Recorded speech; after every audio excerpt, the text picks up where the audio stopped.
Hi, Shelley. Yeah. I'm so excited you agreed to do this because so we met on LinkedIn and we've become fast friends. And this is actually the first time that we're actually having a conversation. It's really I fun. know. I know. It's great. It's so great. So why don't you, why don't you tell people who you are and why you're awesome and what you're passionate about? Let's start All there. right, I'm downtown Shelley Brown coming to you live from downtown Chicago, where we're not really dressed like this because it's freezing. Right. What makes me awesome? Well, a few things. So, I am an artist, I'm a speaker. I wrote a really fun book called Weird Girl Adventures. I'm really nice and kind of funny, and I'm awesome. That's all. I love that. I love that. So I love starting with a fun fact, and you have this awesome, way better than the fun fact that I found. So why don't you share your fun fact I about will only if belonging? you share yours. Oh That well, all right. Well, mine's boring, so let me share mine first because yours is gonna trump mine. I was poking around and I found this Forbes article, Missing Your People, Why Belonging is So Important and How to Create It.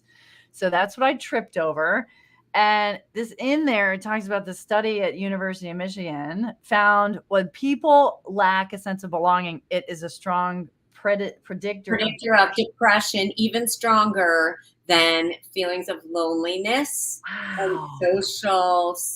social isolation or something like that. Yeah, I didn't know that. I did not know that. I mean, but for there are some folks watching live, so I'm going to copy what I just said. So if anybody wants to dig into that more, but your fun fact is way more interesting than mine. So, Well, I think it's fun that I actually know that quote because I use it in my speaking. oh, good. All Okay, so I'm art. not a complete tool. That's good, right? Yeah, no. Okay, so Right. my fun fact is that I literally, in front of like 25 people in the workplace, I had my headset on. I read an email and I had an outer body experience where I took my headset, threw it on the floor, and I said, I hate this effing place.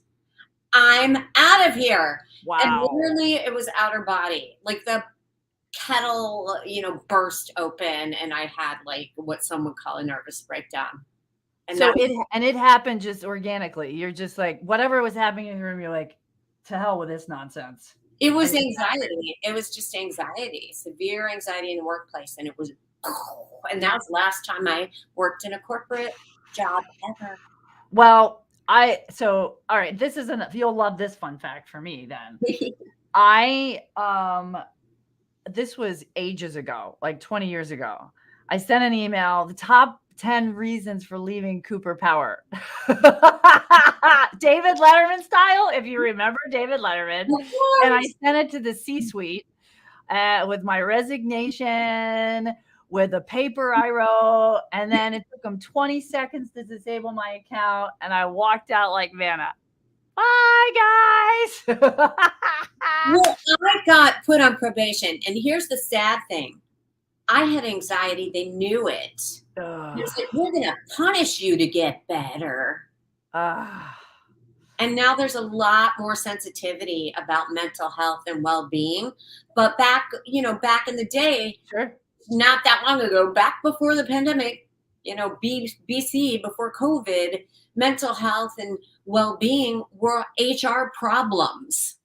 Yeah, okay, that's a good point, and now there's a lot more awareness, right? Like that fact that I shared earlier, there's a ton more awareness, and so what made you so passionate about this topic? How did you become so intimate with this topic?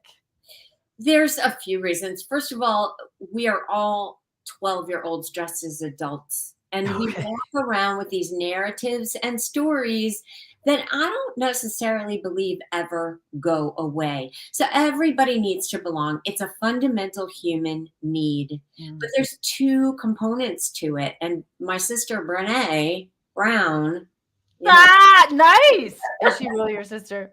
no relation. And I haven't done Okay. the DNA But test. that's really good, I like that. That's 23 and very me. well done. But there's two components. we can't feel like we belong until we first belong to ourselves. We cannot Mm, amplify the experience of belonging for others if we don't experience it ourselves either. mhm, So, we talk about these strategies and policies about inclusion and belonging, and they're mm. really good, but belonging is a felt experience. You can't say you belong here and all of a sudden, oh, yeah, that's right. You told me I do, so I do. You know what Mm. I mean? And so we have to be able to amplify it for others, but we also have to sense it in ourselves. And if we don't amplify our own experience because we're walking around in these old stories and tapes and narratives, we're not going to really, really embody a sense of belonging nor be able to amplify it for other people. And I feel really, really passionate about this because I think there's such a quest for being authentic, for being who we are. Because when we can be who we are, obviously, we show up better, Mm. we feel better, we have well being, we perform better. And guess what?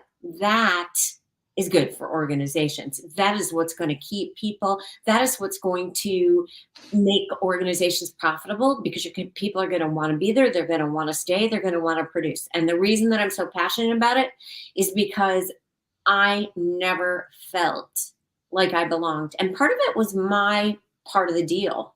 I And was wondering, yeah. So it's inside job first. it's an inside job first. And part of it is, and that's not taking the onus away from crappy cultures with really poor DEI. Well, and I think so if we tug on that, right?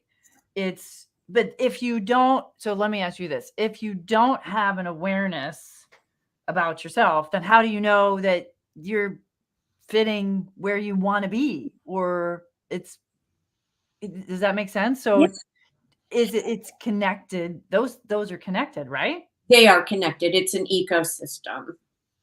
I consider it to be an ecosystem. That doesn't mean that we all aren't in, it doesn't mean that we have to have the perfect jobs. But listen, if you're feeling like you don't belong, no amount of psychological safety, no amount of DEI policies and strategies is going to make you feel like you belong if you don't feel like you belong. Most people don't really walk around like with a severe case of, I just don't belong. But a lot of people do. And so when people are looking at work to be the great fixer, it's not going to be the great fixer. But that, by the same token, it still means that organizations do need to create psychological safety, do need to teach leaders and managers how to embody presence and self awareness so that you can be welcoming to people's perspective, personalities, and points of view. We're not just talking about hair color and Sure, tattoos. sure, sure. Well, so okay, so what are you I know, I love that, I love that. So I was on a meeting earlier where somebody goes, let me see this one. Let me see this one. What do they mean? That's so great. And that's come a long way too, because there were times that I covered up. Why? Me too. Because I wanted to belong. I wanted to have this business persona. And yeah, and I there was a point in time where I thought that if I didn't cover up, then I wouldn't belong and I'd be perceived as something else. And now I'm like, whatever. Who gives a shit, right? Yeah. And you just made me think of a deeper layer of that belonging is I'm not so sad that if I can't show my tattoos. What destroys people's souls is when they can't Mhm, express their own perspectives mhm. and they can't Yeah. express their own point of views and they're pushed down and quieted and it's a group think, and if you don't think the way everybody does, act the way everybody does, sell the way everybody does, and have that same corporate sense of purpose, then you're an outcast. What's interesting about what you just said too, Shelley, as far as DEI, so that diversity, um, Equity and inclusion. equity, and inclusion. As far as I just wanted to make sure I had that right, because not everybody knows what DEI means. Um, that there's there's still some circles that assume that it's race related, what you just nailed is your voice, perspective, difference of opinion, collaboration, brainstorming.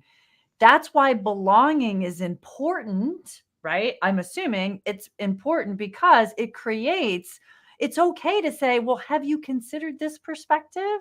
Or have you thought about it this way? Can I lend you another way of thinking that might help solve this problem in a different way than anybody else has thought of?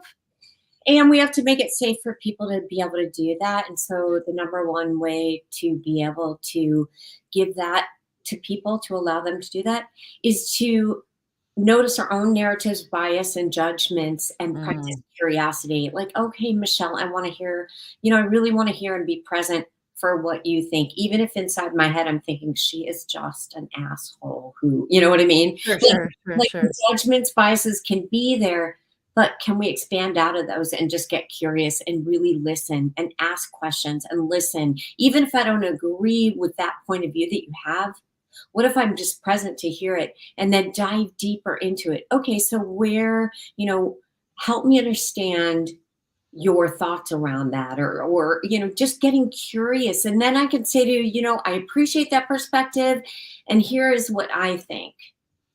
So you're not only listening and getting curious and acknowledging, you're also giving that person maybe a viable reason why that may not be a workable solution, or yes, this is a great idea and we can expand on it further.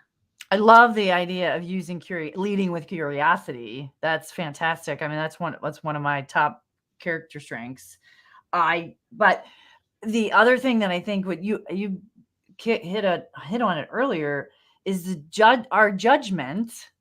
So, and this is one of the things that, I mean, I think that's we can all of us can work on. That's one of the things I continue to work on, is standing in judgment of what someone says or does or how they show up, because that gets in the way of curiosity. It gets in the way of being open-minded, and then we're not creating that safety. It's so true. And I think, we're always going to be in judgment. We always judge everything, but Mm. it's noticing that judgment quicker. That's the magic. Like noticing that I'm looking at you, and I have tattoos, but pretend I don't. Right. You Right. know, Okay. Yes. looking at you, and I'm the first thing I'm going to do is look aesthetically at you, and I may have some opinions about your aesthetic. We just do that. We're computing like what's coming into us, and we have judgment. So it's not about letting go of judgment, it's about knowing that it's there and pushing it aside really Mm. quick and saying, okay, wait, let me know more about this or So you. creating an awareness around it is what you're saying. So creating awareness around that I'm like, okay, I've got tattoos. And there are some schools of thought though that would say so I have these tattoos, and that if I were to cover them up, then we're able to have a dialogue, right? I don't know. I mean, I think I hear what you're saying, and I think that a lot of people think that we can get rid of these biases and judgments. I don't mm, necessarily know that we can. We could just be aware of them quicker, notice them quicker, and just be like, okay, I'm judging, but you know what? Right now I'm going to be present. yeah. Right now I'm going to give you my full attention, no matter what this crazy mind is thinking, because usually it's bullshit. Yeah. Well, and I think that, I mean, that's a valid point as far as we all do have judgments, and I showed up. I think I showed up. I don't know. This was when I had blue hair. I showed up at a meeting with blue hair, and the guy was like, I can't remember what he said, but it was a judgment. And then I said, well, this was by accident, but I just leaned into it, and now I kind of think it's fun. We're sisters, Michelle. I had to shave my head bald because of a hair color accident. I Oh walked wow. bald. I want to hear that story later. It is. It's really, we have our own judgments and narratives about ourselves, our own biases, Sure. judgments, narratives, and we walk around and it clouds us from being present, right? But then we have the biases, narratives, and judgments about other people, and it puts a roadblock to amplifying belonging because we're not welcoming when we don't notice those biases, judgments, and thoughts about others. When we don't notice them, we put up an automatic roadblock to being welcoming to another, to engaging with another, to integrating this whole person into letting them be who they are. And I think people, if they want to amplify the experience of belonging for others, we have to think about taking our own risk of being vulnerable, of integrating all the different sides of ourselves so that we can mirror that for other people, right? Sure. Back to your sister Brene Brown and what she preaches, right? We Yeah. have several people that are saying, I agree. Yeah. Absolutely. Lots of like and then we got Kristen saying creating a space for people to be original or different, even if their original thoughts, actions, and feelings don't match yours or the majority. Right on. We're all weird, different, weird, but weird. I'd like to say we're like the same dog, different paws. Oh, that is fantastic. Thanks. And weird is such, a dichotomy. It's odd or fantastic, of strange or extraordinary character. So we are all weird because we're all fantastic and we're all extraordinary and we're all odd and we're all strange. But you know what? It's our greatest connection to each other. Sure, it is. Well, and this is a perfect opportunity to bring this in. I didn't know when we met that you do your art daily, which is super cool. That Pretty might be a part two. And talk to us about the book you're holding and the book that you wrote. So if people are not applauding my art, I want to see right now. I want to see those applaud. Here, let's do this again. Yes.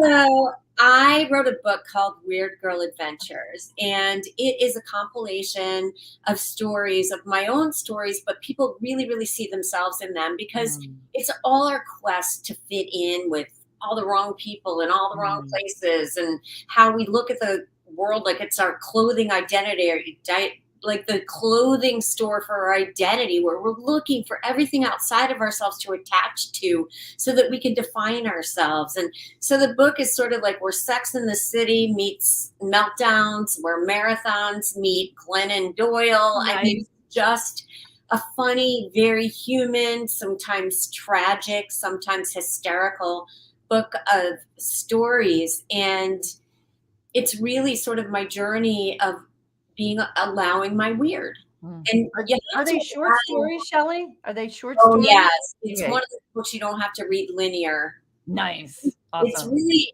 so you don't have to remember what you read yesterday. You can just open it up and read a story.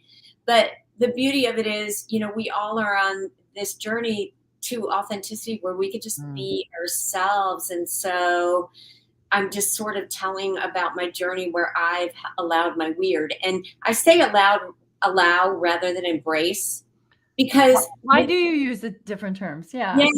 When you reject yourself, you're at A, right? Self-love is Z. You don't have you can't go from A to Z in an instant. True. You one step at a time. Take the very next step. Okay. But what you can go from is resisting to allowing. Nice. I love that. And maybe you will love it and maybe you will embrace it, but you don't have to, because allowing is a shit ton better than resisting. Sure. Two good, very laws of the universe there.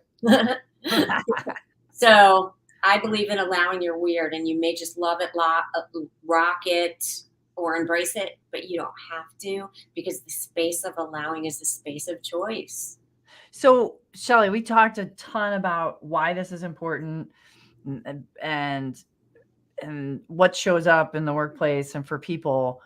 How do people So if they're struggling with belonging, what are some tools and strategies that you give for people to figure that out? Why they're not belonging or where to start? Yeah, if we're talking about starting with ourselves, I use the acronym WEIRD, Do W-E. you? Oh, that's good. What a beautiful segue, right? So Nice. the W, it's really mindfulness based. I am not a Okay. real mindfulness person. I am a be a badass of your awareness and be in the driver's seat, because if you see Nice. yourself veering this way and you have the choice to go straight, then you're in choice. But the W of weird is welcoming. So it's welcoming the thoughts and the feelings. Again, it's that being out of resistance and Okay. knowing that all the stuff that we think in our head and all of our emotions are impermanent.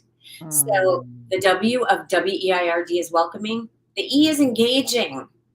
It's engaging with our full presence, giving ourselves permission. It's the big, like, go for it, And it's not easy, but it's aligned. So the E is engaging. The I is integrating. So integrating means all of you. Mm. If you ever silo yourself in different areas of your life, that is disintegrated. Like, I can't be me. And that's not let your freak flag fly. And that's not, taking into consideration context. Integration is being your whole human self, your emotional self, your funny self, your smart self, all the different sides of you. That's integrated. And Todd is asking, is that being honest with yourself? Being honest with yourself, being transparent with yourself, Okay. that's self-awareness, knowing how you're being, how you're showing up to everyone and others. And self-awareness is a big piece of allowing your weird. So thank you for that, Todd. The Yes. R, the R is risk taking, and this is Ah, what Todd's talking about. So I was an ultra marathoner. I ran 26 marathons, 50, whatever. holy, that's a fun fact. It's fun, but it was sort of an identity outside of myself, and my vertebrae collapsed on my leg, Oh, and I was down for a year and a half. But when we talk about risk, it's what's the risk we're taking when we don't allow ourselves to show up as ourselves, to be who we are. For me, the risk of losing my ego because I was a runner mm. kept me running through pain, and the risk was a physical risk. But what if you're a leader or somebody who manages people, and you're too afraid to say I don't know? Mm. Then Yeah. Okay. what's the risk you're taking there? And what's the risk we're taking really when we don't allow ourselves to be who we are? The risk could be our mental health and our well-being. Sure. That And makes sense. last but not least is dynamic, being in flow. It's those days where you're like, oh my God, everything went so well. And it's usually because we're in flow, because we're self-aware, because we're welcoming what's happening, because we're present. So welcoming, engaging, integrating, risk-taking, and dynamic. I typed That those is in as you were saying them. weird. And that's how we can start, but it's a practice and a process. It's not like one and done. Is dynamic flow then to you, Shelley? Is that what that means? Or is it? Dynamic is cool, but dynamic is also when we show up who we are as who we are, it draws people to us. We're dynamic. Sure.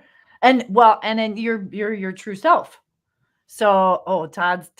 I love that Todd's showing up here too. So I like people who are their genuine self. It's not that easy to do that. It's work. I think Oh. it's work, and it's stripping Mm. off all the layers of bullshit, the space between where we are and where we think we should be, that causes should shame and suffering. That's my next book. It's called Bullshit. And we get Mm. it from other people. We bullshit ourselves. I need to be thinner. I need to be smarter. If I did this, I could do that. Or we get shooted by other people, and I call it bullshit. And younger people, the bullshit of social media telling us who, what, and how to be, what we should look like, what we should dress like. It is bullshit. So, That's a good term. Is that going to be your term? Bullshit. well, That's the book. it is, and it's the name of my next book. So, Nice. but Nice. you can say bullshit if you want. You can. Yes, you can.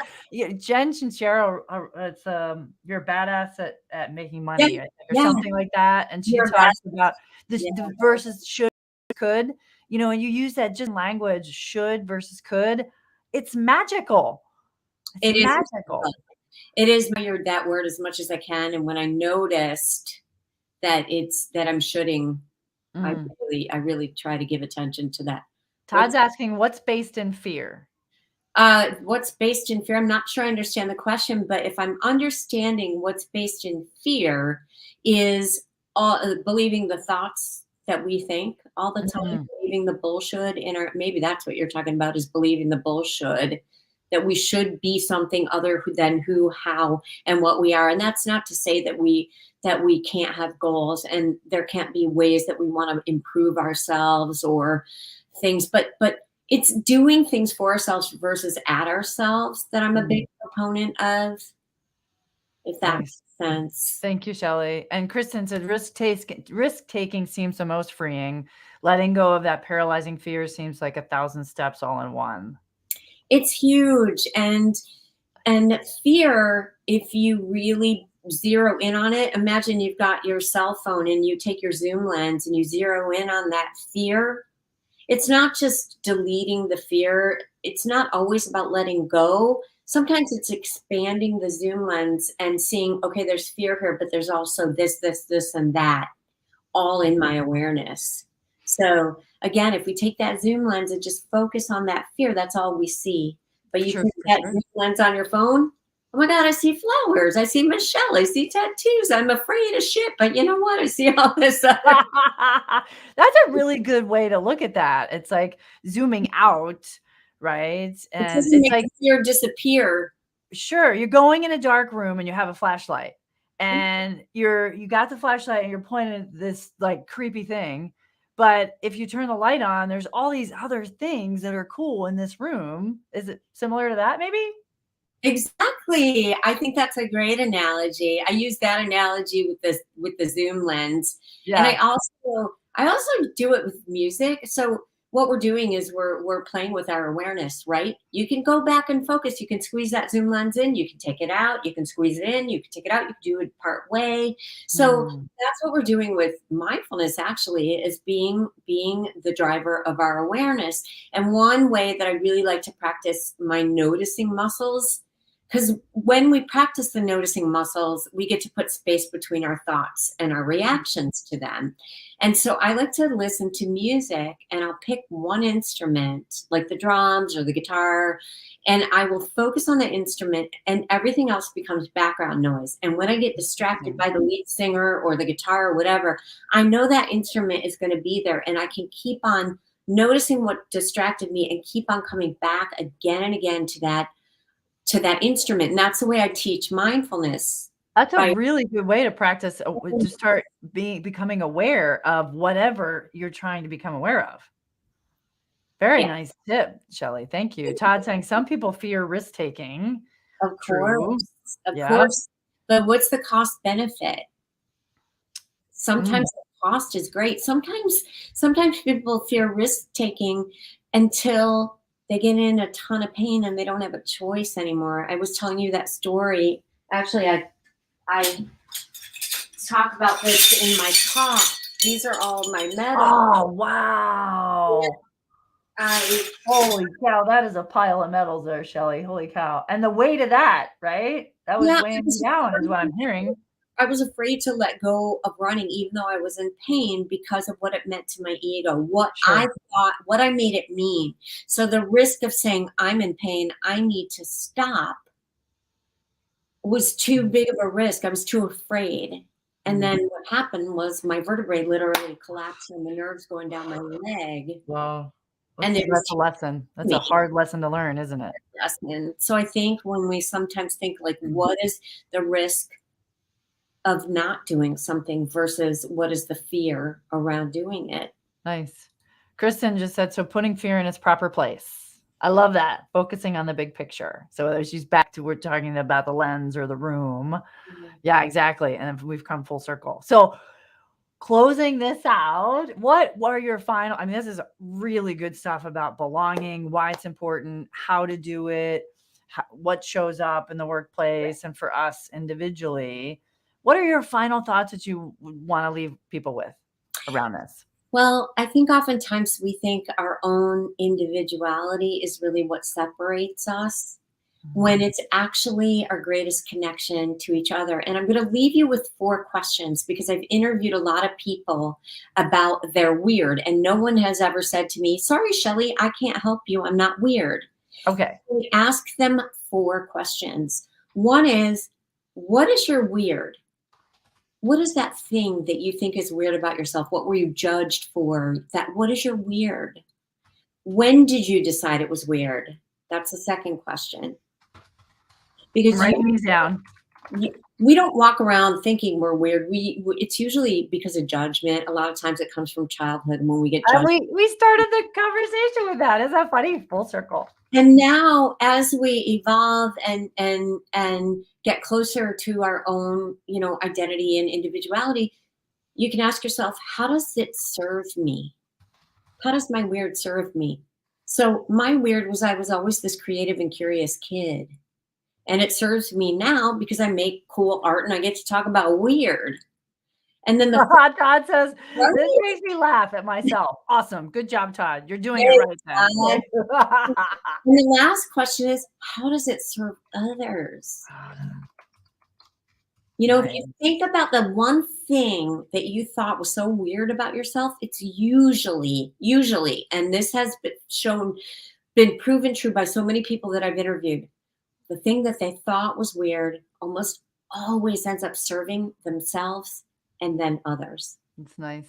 That's beautiful. Oh, I have enjoyed this so much. This is fantastic. Thank you. Thank you everybody who was listening. Yeah, this has been great. Thank you guys for showing up, participating. I love when these things move and are fluid and organic in this way. It's fantastic. Thank you. Shelley, how can people reach you? Okay, so I'm at Shelley Brown, Shelley brownofficial.com. I'm on LinkedIn, and I'm also on Instagram at Shelley Brown Official. And it's not because I think I'm so cool. It's just there's too many Shelley Browns. I mean, you are Brene Brown's sister, so. No. And it was Shelley Brown, but that was taken. So go figure. You're like, I'm the official one, right? Right. And then at Shelley Brown on Instagram. Awesome. Thank you, my dear. This is fantastic. This has been fun playing with you today. Thank you. Thank you. All right. I'm going to sign us off. And here, just to put this back in our purview. Yay! Weird Girl Adventures and this fantastic art that you put out into the universe and all the places, which is great. So thank you so much. And we are going to do more one-on-one, more stuff together. I don't know how or when, but we're doing that. Yay. Todd said, thank you. Thanks for playing, Todd. See you later. Bye.